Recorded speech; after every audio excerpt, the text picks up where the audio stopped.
Assalamualaikum warahmatullahi wabarakatuh. Apa kabar semuanya? Materi kita hari ini adalah tentang antihipertensi. Antihipertensi telah digunakan selama hampir kurang lebih 40 tahun untuk mengurangi tekanan darah dan mencegah morbiditas dan mortalitas yang terkait dalam keadaan hipertensi. Sebagai suatu kelompok, antihipertensi digunakan untuk menurunkan tekanan darah ke tingkat normal, kurang dari 90 mm Hg diastolik atau sampai ke tingkat paling rendah yang dapat ditoleransi. Antihipertensi diklasifikasikan ke dalam kelompok-kelompok sesuai mekanisme aksi meliputinya. Ada dua macam tekanan darah. Pertama adalah sistolik dan diastolik. Tekanan darah yang terjadi pada saat jantung berkontraksi dan selalu lebih besar daripada tekanan diastolik. Ya, tekanan darah diastolik, tekanan darah pada saat jantung berelaksasi. Jadi ingat ya, sistolik pada saat berkontraksi, diastolik pada saat relaksasi. Itu ya, jangan sampai lupa.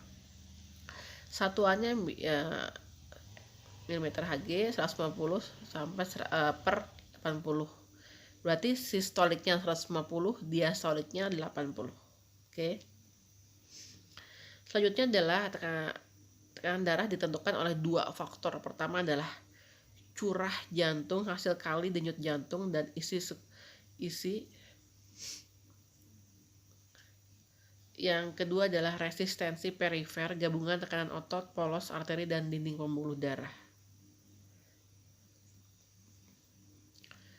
Ini adalah bagian dari angiotensin ya, renin reseptor, dan angiotensin ya dipengaruhi oleh renin.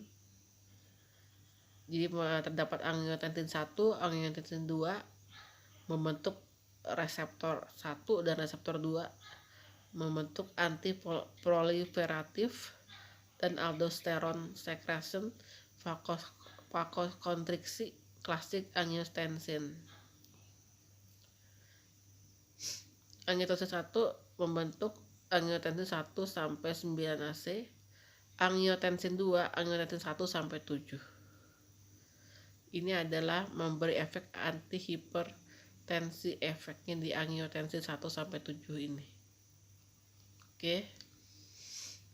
Ini adalah tabel tekanan darah dan kategori hipertensi menurut WHO. Normotensi kurang dari 140, sistoliknya, diastoliknya kurang dari 90, itu normalnya.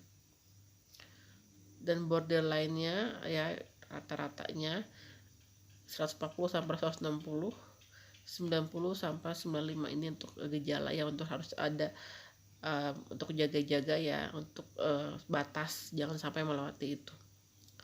Hipertensi, dikatakan hipertensi kalau tekanan darahnya di atas 160 untuk sistolik, diastoliknya 95. Tekanan darah juga dipengaruhi oleh beberapa faktor. Pertama adalah volume denyut jantung. Semakin besar volume denyut jantung, tekanan darah semakin tinggi. Elastisitas dinding arteri makin kurang elastis, tekanan darah semakin tinggi.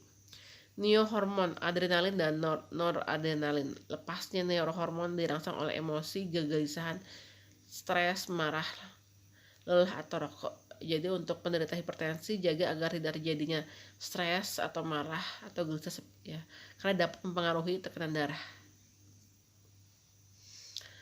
Faktor lainnya yang menyebabkan hipertensi adalah garam dan ion ya dari makanan, asam gliseridat, hormon estrogen biasanya dalam pil KB ya, biasanya mempunyai efek sebagai menambah resiko dari hipertensi dengan adanya penggunaan pil KB, stres, dan kehamilan. Gejala hipertensi, penderita kadang-kadang hanya merasa nyeri pada kepala pada pagi hari sebelum bangun tidur, tetapi setelah bangun rasa nyeri akan hilang. Itu adalah tanda-tanda yang tidak spesifik sebenarnya ya. Oke, sampai sini materi kita hari ini. Assalamualaikum warahmatullahi wabarakatuh.